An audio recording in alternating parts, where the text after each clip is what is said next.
స్వామి, ఆత్మనిష్టను పొందిన మనస్సు నశించిన పిదప యోగికి వేరు కర్తవ్యము ఏమైనా కలదా? చిత్తమును కనపడు వస్తువు వెంట పోనీయక తమ యొక్క చిత్తము జిస్వరూపమును ఎరుగుటయే తన నిజస్వరూపమును ఎరుగుటయే అని తెలుసుకోవలెను. కనపడు పదార్థముల విషయముల వెంట మనసును పోనీయక చిన్మయ స్వరూపమును అనుసంధానము చేయుట వలన దాని చిన్మయ స్వరూపమును ఎరుగుటయే తత్వదర్శనము అని చెప్పబడుచున్నది. మనసు యొక్క స్వరూపమును ఏమారక విధిని ఎరిగినట్లయినా మన మనస్సు అనున్నది లేదని తెలియను. ఇది ఏ సూటి అయిన మార్గము. అనగా మనసు ఒక వస్తువుగా ప్రత్యేకంగా లేదు, అది ఆత్మస్వరూపము నుండి వచ్చిన ఒక రశ్మి.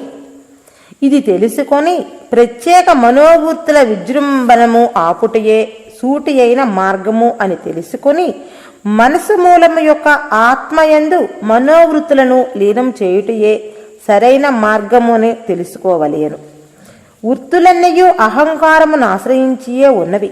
ఆ వృత్తులే మనసు గనుక అహంవృత్తియే మనసు అని తెలుసుకొనవలెను. ఈ నేను అన్నది ఎక్కడ పుట్టుచున్నది అని వెతికి దాని యొక్క పుట్టుచోటును కనుగొనినట్లయినా ఆ నేను పడిపోవును, అనగా అహంకారము నశించును. ఈ అహంకారం నశించుటయే నిజ విచారణం, అనగా జ్ఞాన పద్ధతి. నేను అన్నది జీవ అహంకారం. ఇది కొంచెము లేక ఒక నలుసంత అగ్ని రవ్వ. అయితే పరమాత్మ పరిపూర్ణ అఖండ స్వరూపము. అది స్వయముగా నేను నేను అనుచూ భాషించుచుండును. అయితే ఎక్కడ నేను అను జీవాహంకారము నశించునో అక్కడనే అఖండ పరిపూర్ణమగు పరమాత్మ స్వయముగా నేను నేను అనుచూ వెలియుచుండును. అనగా భిన్నభావము పోయి అహం అహం అనునది అఖండమైన ఆత్మభావమే ప్రకాశించును. నేను అనునట్టిది లేని నీ నిద్రయందు కూడా నీ పరిపూర్ణ పరమాత్మ ఉండుట చేత అదియే నేను అను పదమునకు సరియగు లక్ష్యార్థమగుచున్నది. అహం పదమునకు వాచ్యార్థము మనసు. ఈ అహం పదార్థము వాచ్యార్థములో అహంకారమై లక్ష్యార్థమునకు వచ్చేసరికి స్వరూపమగుచున్నది. దేనిని చూసి నేను అని భ్రమపడుచున్నామో అదే పాము. ప్రాణము, ఇంద్రియములు, బుద్ధి, మనసు, తమస్సు ఇవన్నీ నేను కాను, అవి అసజ్జడములే అవును. నేను ఏక సద్రూపమే. ఇది ఏ సోహం పదమార్గము. స్వసంవేద్యమై ఉండు వస్తువు సత్తును తెలుపుటకు వేరు వస్తువు ఎచ్చట ఉన్నది? ఉన్నది చిత్తమగుచున్నది, అనగా ఉన్నదే జ్ఞానము. కావున జ్ఞానముగా ఉన్న ఆ వస్తువే నేనై ఉన్నాను అనుటే సత్తైన జ్ఞానము. లోకమునందు ఉండువాడు ఒక్కొక్క దానిని వేరువేరుగా చూచున్నప్పుడు జీవుడనియు, ఏకముగా చూచున్నప్పుడు ఈశ్వరుడనియు చెప్పుదురు. కనుక జీవేశ్వరుల భేదము శరీర ఉపాధుల వల్ల కలిగినది కానీ వేరు కాదు. కావున ఈశ్వరుని యందు గల సమిష్టి సర్వజ్ఞత్వాది గుణరూపములు ఆవల ద్రోచిన ఎడల అందు వెలుగుచుండునట్టి ఆత్మ మాత్రమే. ఇట్లు శరీరోపాధులు తొలగించిన పిమ్మట మిగిలినట్టి ఆత్మ ఏకమగుటం చేసి శరీరంలో ఉన్న ఆత్మ సర్వత్రా ఉన్న ఆత్మ నొక్కటేనని తెలియను. శివజీవుల భేదమునకు కారణం మనస్సు, బుద్ధి, చిత్తము, శరీరోపాధులు అని తెలియదగును. జీవేశ్వరులు ఇద్దరూ సత్యరూపులై ఉండటం చేత ఒకే వస్తువై ఉన్నారు. తాను ఉపాధిని వదిలి తన్నెరింగినట్లయినా, అనగా ఉపాధుల చేత మూతబడియుండు తన స్వరూపమును తెలుసుకునినచో తానుగా వెలుగునట్టి ఈశ్వరత్వమును దర్శించును. అనగా తాను తన్నే స్వయముగా ప్రకాశించున్నట్లు ఈశ్వర స్వరూపమును తెలుసుకొనుము. తాను తానుగా ఉండుటయే, తన స్థితి తెలుసుకొని నిలిచియుండుటయే తన నిజస్వరూపమును తెలుసుకొనుట యగును. ఆత్మైక అనుభూతి వలననే ఆత్మనిష్ట కలుగుచున్నది. అట్టి తన్మయ స్థితిలో తాను రెండుగా భాషించుట ఎట్లు సాధ్యమగును? ఆత్మనిష్టలో జీవేశ్వర భేదం పూర్తిగా నశించును. జ్ఞానము అజ్ఞానము లేని బోధయే అసలు జ్ఞానమగును. అనగా తెలియుట తెలియలేదనుట రెండూ లేని జ్ఞానమే పరమ జ్ఞానమనబడును. సమస్తములకు అతీతమై సర్వాత్మకమై వెలయు ప్రజ్ఞానమును తెలుసుకొనుటకు ఏదియున్నది? సర్వలోకములయందు విషయముల అన్నింటినీ వేర్వేరుగా తెలుసుకుని జ్ఞానము సహజముగా అందరికీ ఉన్నది. ఆత్మానుభూతి యందు ఆత్మయే విషయమై ఉండగా దానిని తెలుసుకొని వేరు జ్ఞానము ఎచ్చడి నుండి వచ్చును? అందువలననే ఆత్మానుభూతి అనిర్వాచ్యము అన్నారు. తన ఆత్మస్వరూపము ఏది అని సద్గురువును అడిగి తెలుసుకొని ఆత్మధ్యానము చేసి తెలుసుకునినప్పుడు తానే గొప్పవాడనియు ఆత్మజ్ఞానమే స్వరూపమనియు అనంత సుఖ స్వరూపము అనియు తెలియచున్నది. దైవికుడు అగు పుణ్యచరితుడు అనగా తన్ను తానెరిగిన పుణ్యాత్ముడు బంధముక్తులు లేని పరమసుఖ స్థితిని పొందును. ఆత్మ ఆద్యంత రహితము, సచ్చిదానంద స్వరూపము, నిత్యము, సత్యమగుట చేత ఆత్మకి బంధముక్తులు లేవు. దేహమో పంచభూత నిర్మితమైన జడ పదార్థం. అట్టి వానికి బంధముక్తులు కలవు. ఇక బంధముక్తులు నననేమి అనినా తన స్వరూపం మెరుగకుండుటయే బంధము, దానిని నెరుంగుటయే ముక్తి. ఆత్మ సహజమైన పిమ్మట బంధస్మరణ పోవును. బంధస్మరణ పోయిన పిమ్మట తక్షణమే ముక్తి స్మరణము పోవును. అట్టి స్థితి బంధముక్తికి అతీతమై ఉండును. కర్తృత్వము నశించిన జీవన్ముక్తులు కూడా తమకు విధించిన ప్రారబ్ధ కర్మలకు లోనైన వారై శరీరధారులై అనేక కర్మలలో జీవితం గడిపి కార్యాలను చేస్తూ కష్టాలనేకం అనుభవించడం చూస్తున్నాము. కనుక వారు కర్మబంధ విముక్తులని చెప్పడం ఎలా స్వామి? జీవన్ముక్తులు కష్టపడటం చూసేవారి దృష్టిలోనే తప్ప వారు కష్టపడుట లేదు. అయినా నాకు ఇన్ని కష్టాలు వచ్చాయి, నేను కష్టపడుతున్నానని చెబుతున్నారా? లేదే. కర్తృత్వ భావన శూన్యులై భగవదేచ్ఛకు కట్టుబడి జీవితాన్ని గడుపుతున్న జీవన్ముక్తులకి భక్తితో స్తుతించే సత్పురుషులకు పుణ్యం కలుగుతుంది, దూషించే దుష్టులకు పాపం కలుగుతుంది అని గ్రహించు. జీవన్ముక్తునికి కర్తృత్వము లేనప్పుడు అతని ద్వారా కర్మలు ఎలా జరుగుతాయి? అయినా వారు కర్మలు చేస్తున్నట్లు చూస్తున్నామే, అదెట్లు? నాయనా, వారిలో కర్తృత్వ భావము లేదు, అహంకారము లేదు. భగవంతుడే వారి హృదయంలో ఉండి ఆ కర్మలు ఆచరిస్తున్నాడు అని గ్రహించు.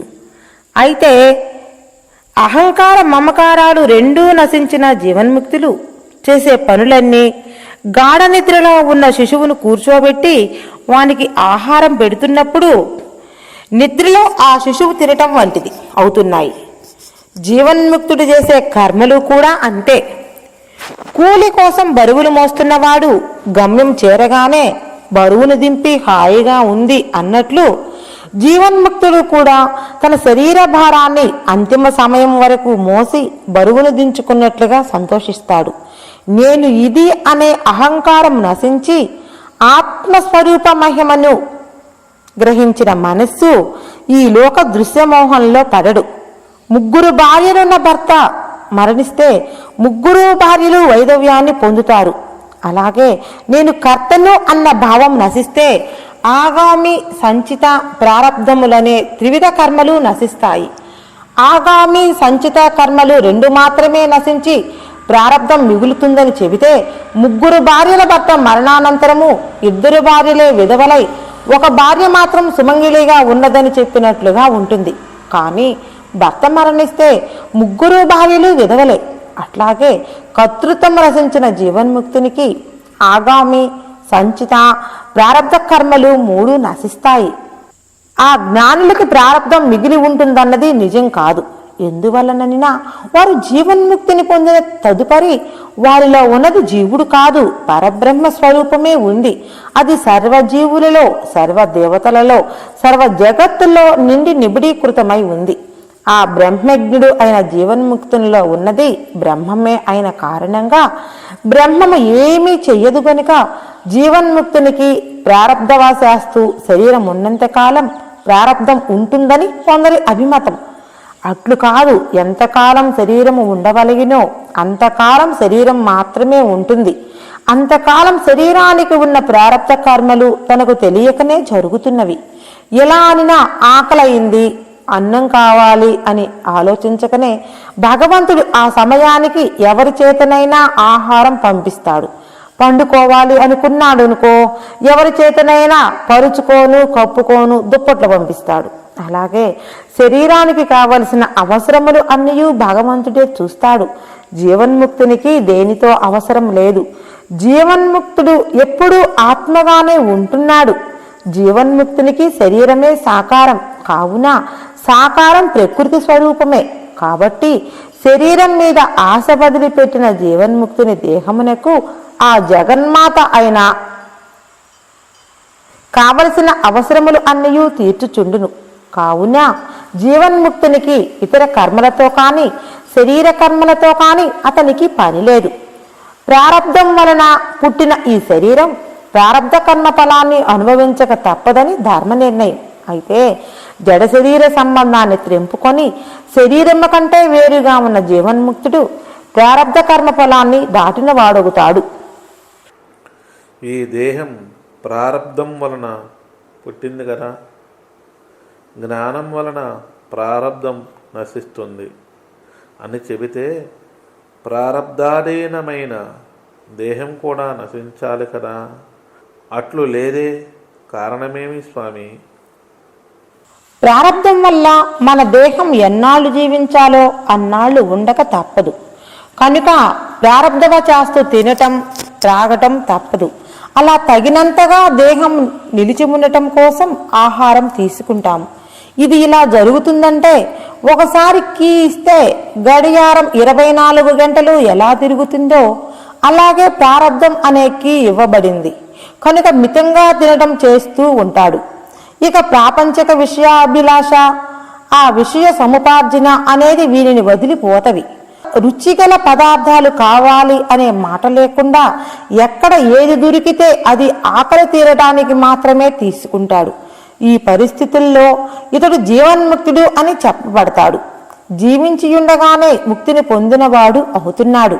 అయితే ప్రారబ్ధం నశించిన తరువాత దేహం పడిపోగా మళ్ళీ తిరిగి తల్లి కడుపులో ప్రవేశించటం, దేహముతో బయటికి రావటం, మళ్ళీ సంసారం అతనికి ఉండదు. మోక్షమనగా విదేహ కైవల్యాన్ని పొందుతాడు అంటున్నది చాందోగ్యోపనిషత్తు. 100కి 100 మార్కులు సంపాదించుకున్న జ్ఞానికి ప్రారబ్ధం ఉండని మాట వాస్తవం. వానికి దేహాభిమానం, ప్రపంచ విషయాలతో సంబంధం జ్ఞానం కలిగిన సమయంలోనే నశించిపోయినవి. కనుక సుఖదుఖాలు, లాభ నష్టాలు, మంచి చెడ్డలు, మానవమానాలు ఈ మొదలైనవి నశించిపోయినవి. కనుక వానికి ప్రారబ్ధము లేనే లేదు. పాము విడిచిన కుబుసం పాము ఆకారంగా ఎలా కనబడుతుందో అలాగే జ్ఞాని దేహము కూడా వాని చేత మానసికంగా విడవబడి ప్రారబ్ధాను సంస్కారంగా సంచరించటానికి జగత్తులో ఉంటుంది. వీనికి జ్ఞానం కలుగగానే వాడు వెంటనే విదేహ కైవల్యం పొందితే ఏమవుతుందో తెలుసా? వాళ్ళు సంపాదించిన జ్ఞానం వాళ్లతోనే ఆఖరవుతుంది. దానిని ఇంకొకళ్లకు బోధించి ఇతరులను కూడా జ్ఞానులుగా తయారు చేసే అవకాశం లేకుండా పోతుంది. అప్పుడు జ్ఞానోపదేశం చేసే గురువులు కానీ, జ్ఞానం సంపాదించి ముక్తిని పొందాలనుకునే శిష్యులు కానీ ఉండరు. అజ్ఞానులు జ్ఞానులు కావటం జరగదు. దాంతో అందరూ సంసారంలో బడి చస్తూ పుడుతూ ఉండవలసిందే. అందుకనే జ్ఞానులు ఈశ్వర కటాక్షం చేత ఇతరులలో జ్ఞానదీపం వెలిగించటం కోసం ఈశ్వరాజ్ఞచే జీవిస్తూ ఉంటారని శాస్త్రాలు ఘోషిస్తున్నవి. శరీరం రాలిపోకుండా ఇంకా ఉన్నదని తెలిసేది ఎవరికి? జ్ఞానికా లేక దానిని చూసే అజ్ఞానికా? నీవే న్యాయం చెప్పు అంటే జ్ఞానికి శరీరం కలలో శరీరంలాగా ఉంది కానీ ప్రకృతి శరీరంలాగా లేదు.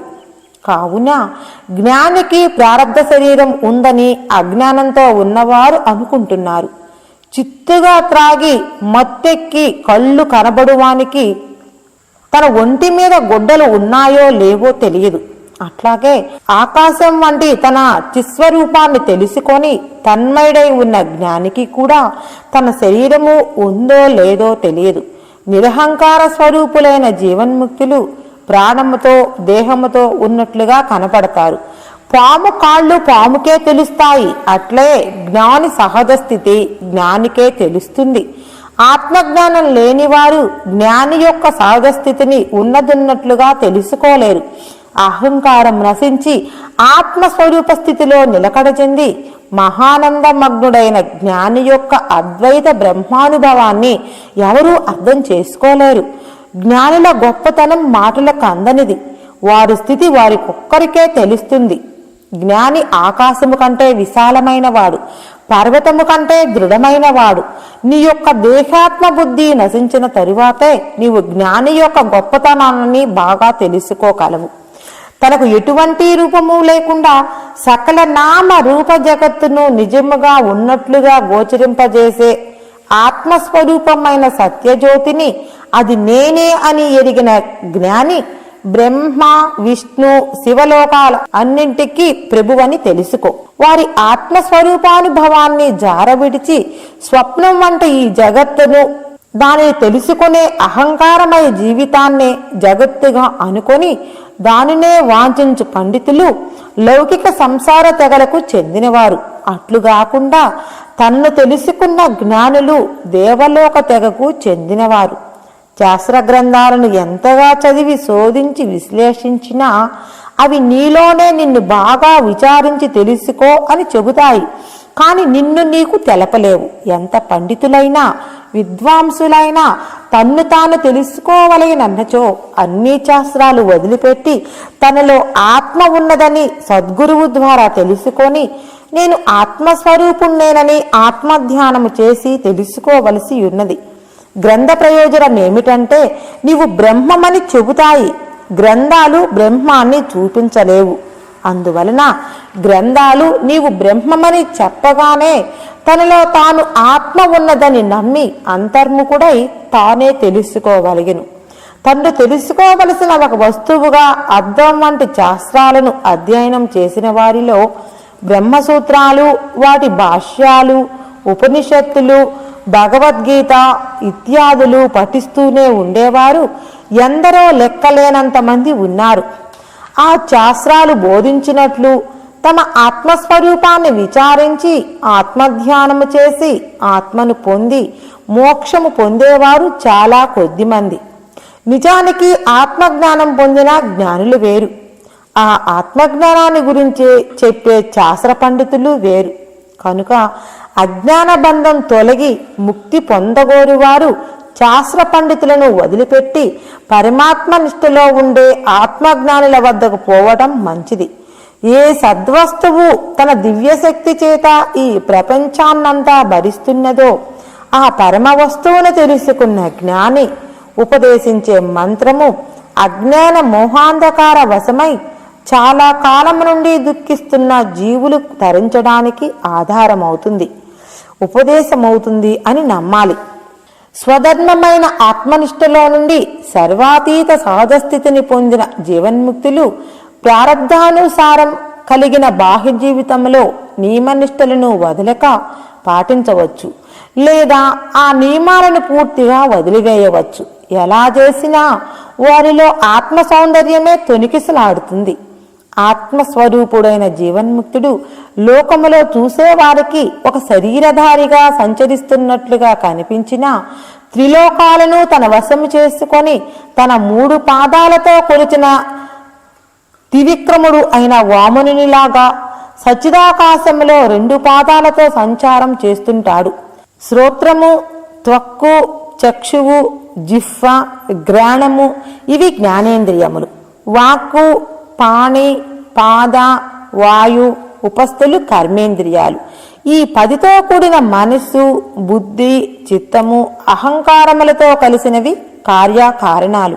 ఈ కార్యకారణాల సంఘాతమైన ఒకే వ్యక్తి సకల కార్యాలను చేసే కర్త అవుతాడు.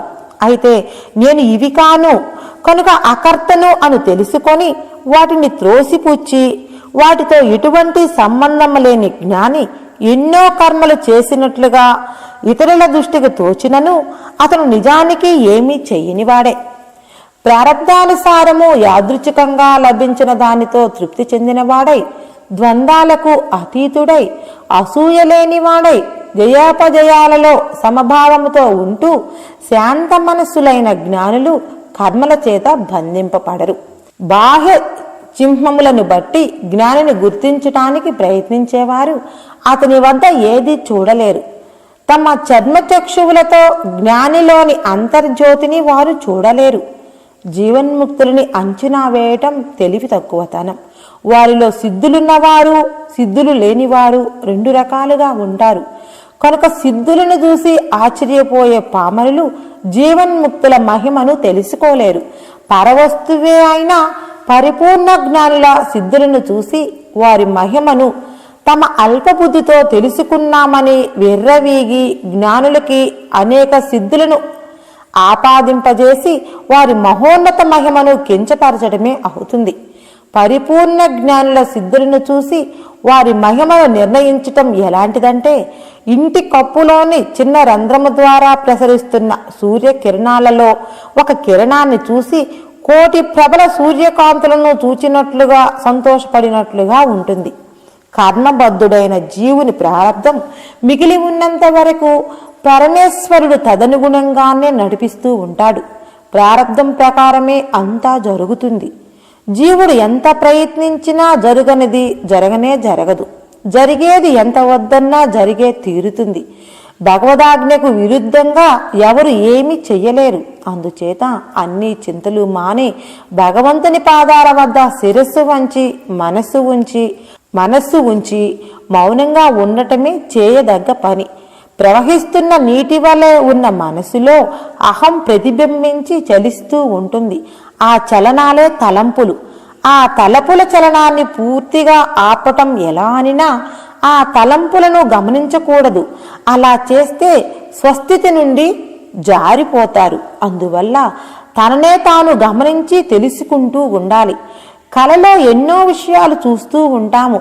అవన్నీ మేల్కొన్న పిదప మిథ్య అని తెలుస్తుంది. అలాగే జ్ఞానమనే మెలకువ కలిగినప్పుడు ఆత్మయందు కల్పితమైన జనన మరణాది జీవిత సంఘటనలు అన్నీ నశించిపోతాయి.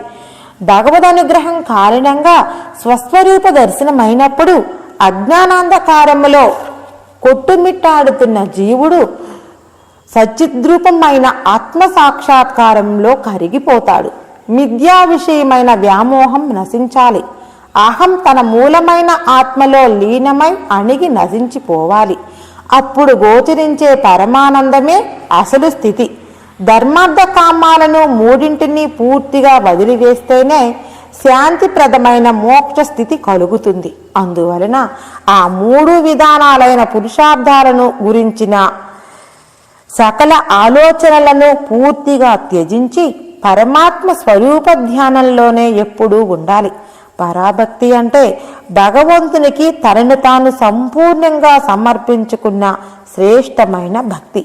అక్కడ ప్రార్థించటానికి కష్టాలుండవు. ఒకవేళ ఉన్నా విన్నవించుకోవడానికి కొంచెమైనా ఇష్టముండదు. దీనికి గోపికలు కుచేలుడే ఉపమానం. అజ్ఞానాంధకారమైన దేహాత్మ నశించి తరువాత హృదయము చిదాకాశము వలె ప్రకాశించి జ్ఞానము చేత నిర్మలము శాంతమైనప్పుడు అక్కడ పొంగి పొరలేది నిజమైన భగవద్భక్తియే. భగవంతుడైన ఆత్మస్వరూపమే. నిరంతరం అన్నిటికంటే శ్రేష్టమైన ఆశ్రమమని తలచే భాగ్యశాలురు మాత్రమే ఆత్మ సాక్షాత్కారాన్ని పొందుతారు. అలా తలచని వారికి మోక్షము లేదు. అన్ని విధాలుగా ఆత్మని భక్తి విశ్వాసాలతో కొలిచే భక్తులే పరంధామమైన మోక్షాన్ని పొందుతారు. అనేక రకాలైన సిద్ధులతో అనగా తపస్సుతో పొందే సిద్ధులు అనిమాది సిద్ధులని చెప్పినా ఆత్మస్వరూపమైన జ్ఞానసిద్ధియే శ్రేష్టమైనది. జ్ఞానసిద్ధిని పొందిన వారైతే ఇతర సిద్ధులను వాంఛించరు. కనుక జ్ఞాని ఆత్మసిద్ధినే కోరును. జ్ఞానసిద్ధి పరిపూర్ణమైన సిద్ధి. దానిని పొందిన జ్ఞానులు ఇతర సిద్ధులని కూడా పొందిన వారే అవుతారు. విశాల ఆకాశంలో లోకాలన్నీ ఇమిడియున్నట్లు ఆత్మజ్ఞానిలో మనం చూసినది చూడనది అయిన సకల సిద్ధులు ఉన్నాయని తెలుసుకోవాలి. హృదయంలో లోతుగా మునిగియుంటే తాను ఒక అల్పజీవుడననే దీనభావం పూర్తిగా నశిస్తుంది. దేవేంద్రుడు కూడా తల వంచి నమస్కరించే అత్యంత గౌరవప్రదమైన జ్ఞాన సామ్రాజ్యం లభిస్తుంది. బ్రహ్మము నుండి వేరుగాని మహామాయ తాను జగజ్జీవేశ్వరులనే 3 పాచకులతో నిత్యం ఆడే పాచకులాటకు మాయా విలాసానికి ఆధారమైన చదరంగం ఆ మహానంద బ్రహ్మమే అవుతుంది. చలనచిత్రాలను చూచేవారు వాటికి ఆధారమైన తెరను చూడరు. సినిమాల్లో నిశ్చలమైన తెర లేకపోతే సినిమాలే లేవు. తెర మీద కదిలే బొమ్మల కంటే కదలని బ్రహ్మము నిశ్చలమైన ఆ తెరపై కదిలాడే బొమ్మలే. జగజ్జీవేశ్వరులకు త్రిపదార్థాలు కనుక దృశ్యమాన జగత్తంతా మాయ యొక్క లీలలని అసత్యమని గ్రహించాలి. ఆధారమైన తెర వంటిదైన తన ఆత్మను జనన మరణ కర్మలుగా చెలించే జీవునిగా ఎంచి దుఃఖించు చిత్తవృత్తి పూర్తిగా నశించి ఆత్మలో నిలకడ చెందటమే అసలైన స్థితి. జగజ్జీవేశ్వరులు గోచరించుటకు ఆధారమైన జ్ఞానమగు తన్ను విచారించుటలో నిమగ్నులై అందువలన ఉప్పొంగే శాంతిలో దృఢముగా నుండి దాని నుండి అలసత్వముతో జారిపోకుండా అన్నింటినీ వదిలివేయటమే ముక్తి. బాహ్య విషయ జ్ఞానం నశిస్తేనే తప్ప ఇంద్రియాలతో కూడిన లోకబంధాల నుండి మానవుడు విడివడడు. స్వరూప నిష్ఠతో ఆత్మలో ఉండటం వలన ఆ అహంకారము నశిస్తుంది. అదే మహానందమైన ముక్తి. అయితే కామమే మన శత్రువు, అదే జన్మలకి హేతువు. మహాత్ములైన వారు కామాన్ని లక్ష్యపెట్టరు, హేయంగా చూస్తారు. శత్రువైన ఈ కామమును హతమార్చే మార్గాన్ని తెలుసుకోవాలి. కామన్నారహిత స్థితిలో దృఢంగా నిలిచి ఊరక ఉన్నట్లుండాలి. ఉనికి మాత్రంగా ప్రకాశించే శుద్ధాత్మ జీవితాన్నే పొందటమే మోక్షపదం. ఇదే ఋషులు దర్శించి వెల్లడించిన వేదసారమైన అంతిమ సత్యం. మోక్షమిదే. ఏదీ సృష్టించబడుట లేదు, నశించుట లేదు, బంధింపబడిన వారు లేరు, బంధ విముక్తి కొరకు సాధన చేసేవారు లేరు, మోక్షాన్ని కాంక్షించే ముముక్షువులు లేరు, ముక్తి నొందినవారు లేరు. అనగా ఉన్నది ఒక్కటే అయిన బ్రహ్మం, అదే పరమార్థం అని తెలుసుకున్నవానికి ఇవన్నీ ఏమీ లేవు. ఉన్నది ఒక్కడే బ్రహ్మం. ఉన్న వస్తువైన ఆత్మని లేనిదిగను, లేనిదైన నామరూప ప్రపంచ దృశ్యాలు ఉన్నవిగను చెప్పటం కేవలం భ్రాంతి. అందువల్ల సర్వము సద్వస్తువైన జ్ఞానస్థితిలో ఆత్మ ఒక్కటే. ధాన్యము నుండి బియ్యాన్ని వేరు చేసినట్లు బంధముతో కూడిన జీవాత్మ బంధాన్ని తీసేస్తే పరమాత్మ అవుతుంది. అన్ని శాస్త్రాలు ప్రారంభంలో చెప్పినా ఇట్లాగా జీవాత్మ పరమాత్మ అని చెప్పేదంతా జ్ఞానరూపమైన ఆత్మలో తోచే భ్రాంతి. మనోభావన ఏ ఏ వస్తువులు ఉన్నాయని నీవు అనుకుంటున్నావో అవన్నీ నిజానికి లేవు. పైగా ఏ వస్తువు ఉన్నదని కానీ లేదని కానీ నీ మనసు ఎరుగునో ఆ ఒక్కటే ఉన్న వస్తువు. అనేక విద్యల వల్ల కలిగినటువంటి భేదాలు దోషాలు నశించినట్లు తనలో ఇముడ్చుకోగలిగినది సర్వదా వ్యాపించి ఉండి ఉన్నది. అన్నింటినీ ఛేదించుకొని పోగల అత్యున్నతమైన మహిమగల ఉనికిని మనసు కాదనగలదా?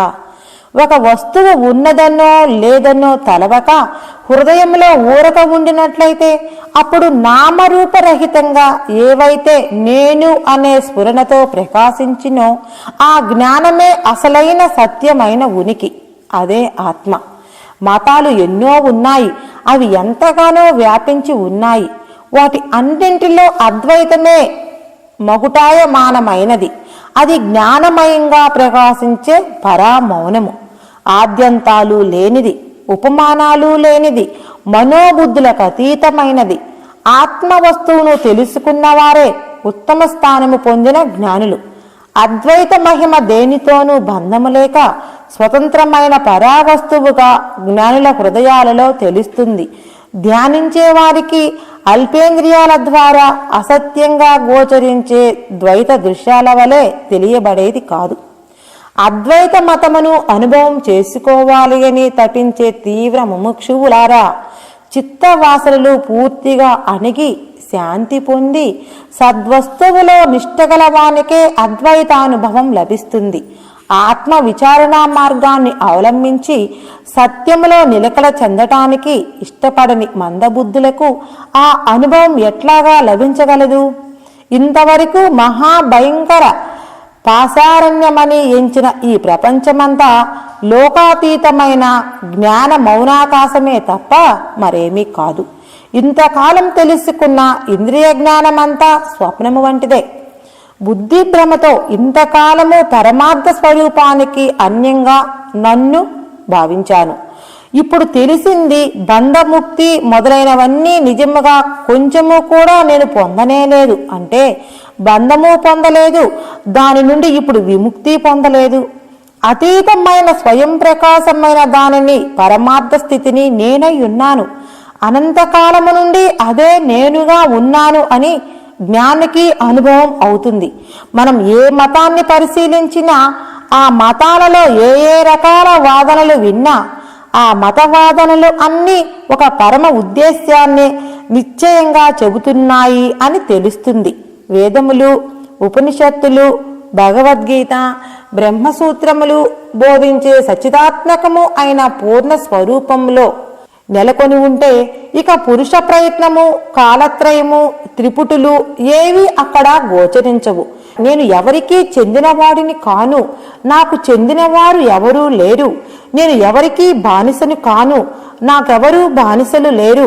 నేను నిర్వర్తించవలసిన బాధ్యతలు లేవు, కర్తవ్యాలు లేవు. అలాగే నేను కర్మఫల భోక్తను కాను, నేను కర్తను కాను.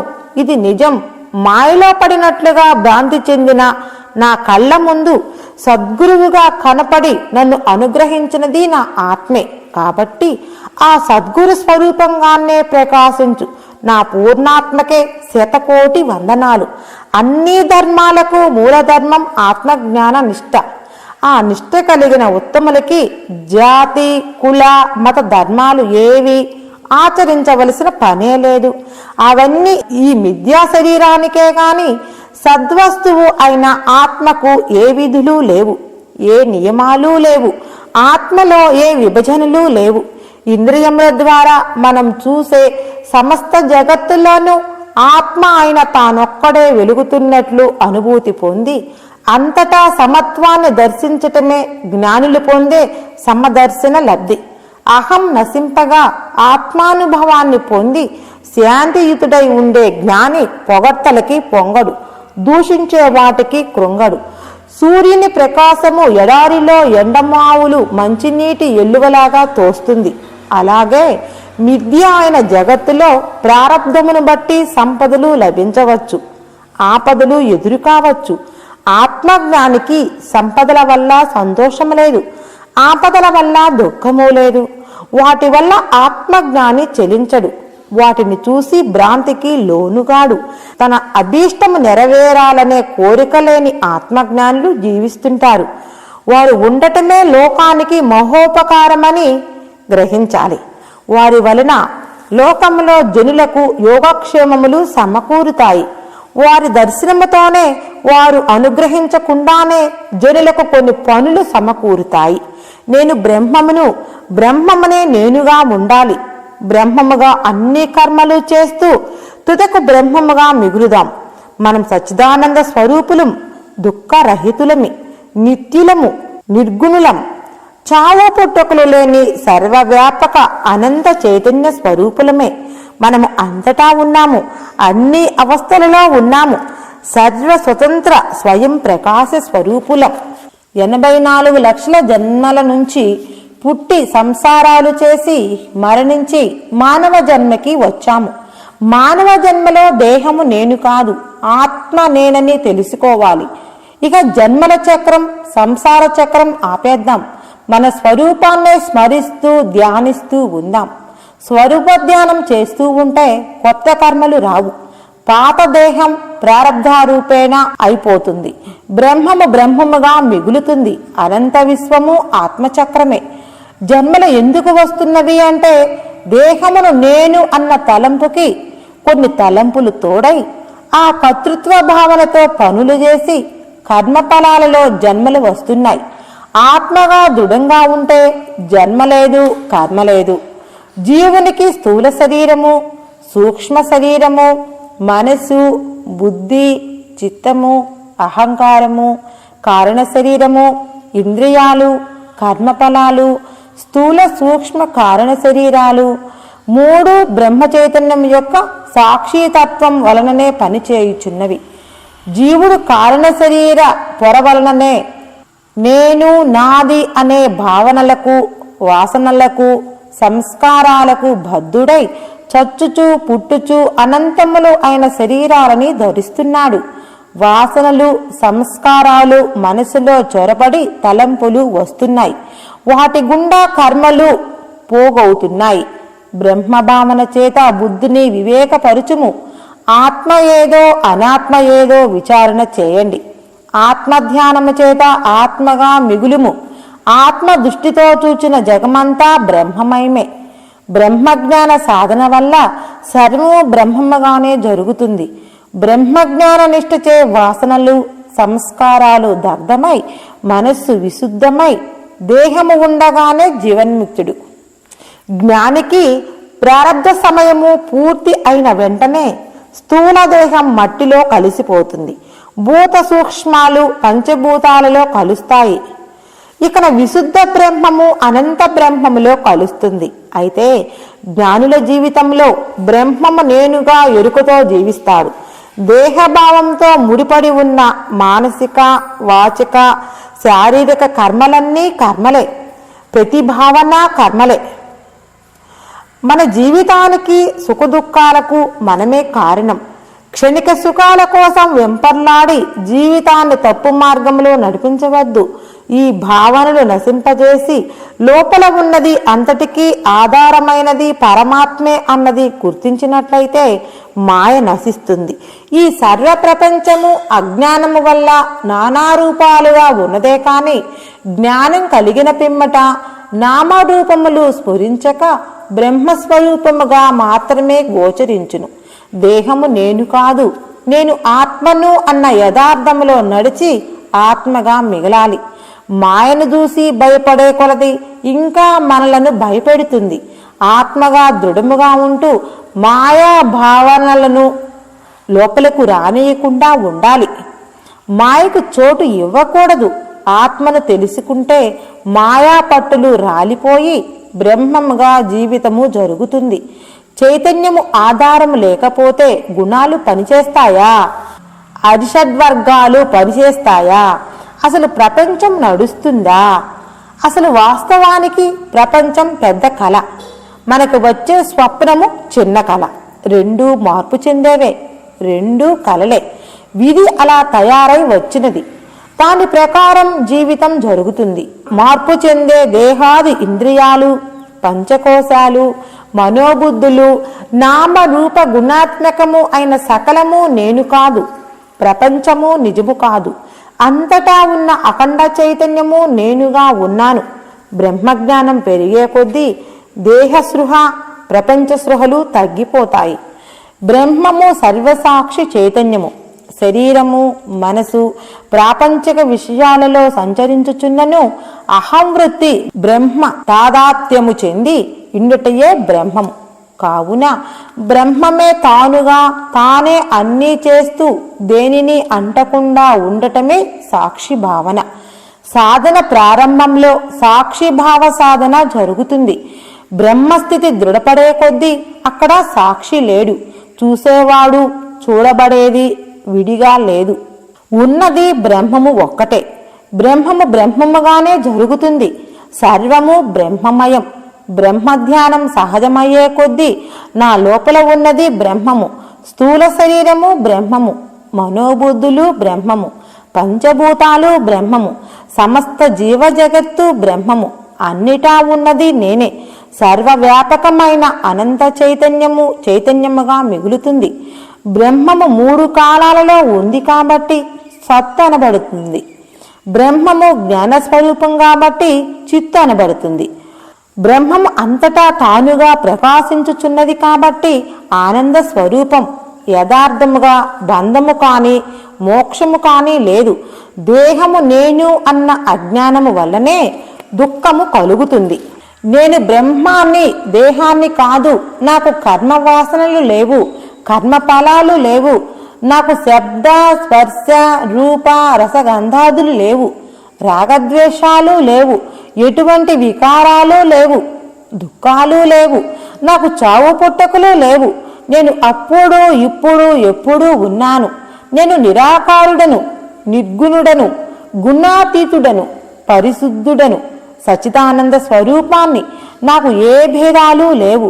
నేను ఇక్కడ ఉన్నాను, అక్కడ లేను అనటానికి లేదు. నేను ఊరకనే ఉండి పాత్రని నడుపుతున్నాను. నాకు స్పందన లేదు. నాకు పొంగటం కృంగటము లేదు. నన్ను ఎవరూ బాధించలేరు. నేను అపరిమితమైన వాడిని. నాకన్నా విడిగా రెండవ వస్తువు లేదు. నేను అకర్తను, అకాముడను, అసంగుడను, అద్వితీయ సచిదానందమై ప్రకాశించు స్వయం ప్రకాశ అఖండ పరమాత్మను. అన్నీ నాలోనే జరుగుతున్నాయి. అన్నింటినీ నడుపువాడను నేనే.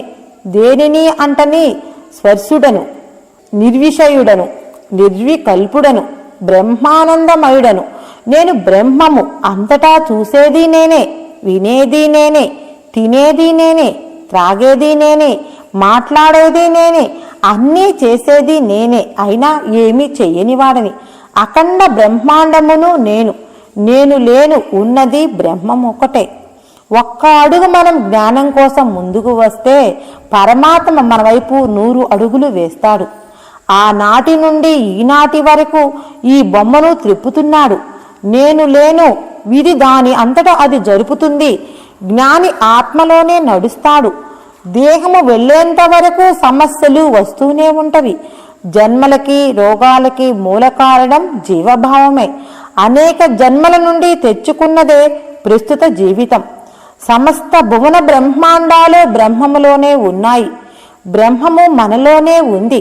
లోపల సత్యంగా ఉంటూ పైకి పాత్రని నడుపు ఇంద్రియాలు ప్రపంచానికి సంబంధించినవి అంతా పరధర్మమే. ఆత్మ నేనుగా ఉండుట స్వధర్మం. జ్ఞాని సర్వ స్వతంత్రుడు. నువ్వు ఎవరివో తెలుసుకో. దేహభావన వీడటమే పరమాత్మగా మిగలడం. దేహము నేను కాదు, బ్రహ్మమును అన్న నిర్భయత్వముతోనే ఉండండి.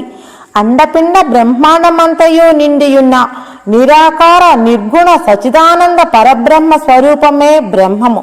అది అనాది. బ్రహ్మమునకు నాది నీది అనున్నది లేదు. అది అంతటా అణువణువున వ్యాపించి ఉన్నది. అనాది అయిన బ్రహ్మము ఆది మధ్యాంతరాలు లేకుండా ఉంది. అది ఆకార వికార మమకార అహంకారాలు లేనిది. ఎన్ని ప్రళయాలు జరిగినా అది ఎప్పుడూ ఒకటిగానే ఉన్నది.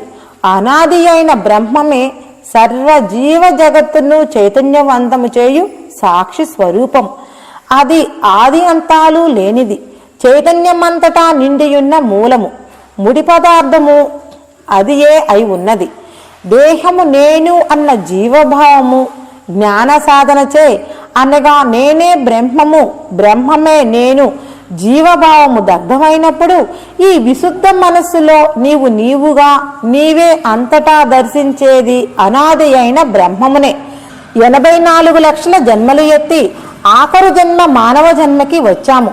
బ్రహ్మజ్ఞాని అయిన గురువు వలన దేహము నేను కాదు, నేను ఆత్మనని తెలియబడింది. దేహమును నేను కాదు, నేను పరమాత్మను అని తెలియటమే యథార్థ జ్ఞానం. జీవితంలో జగత్తులో ఏదైతే సత్యమో ఆ విషయము సద్గురువు వల్ల తెలియబడింది. నేను బ్రహ్మమును.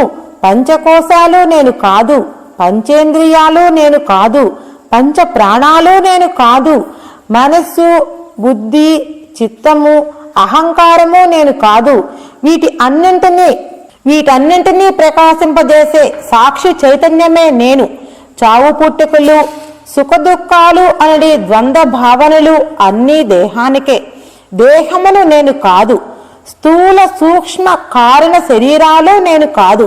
నేను వీటన్నింటికీ ఆధారమైన బ్రహ్మాన్ని అన్న అనుభవంలో సద్గురు శిష్యులందరూ ఉండాలి.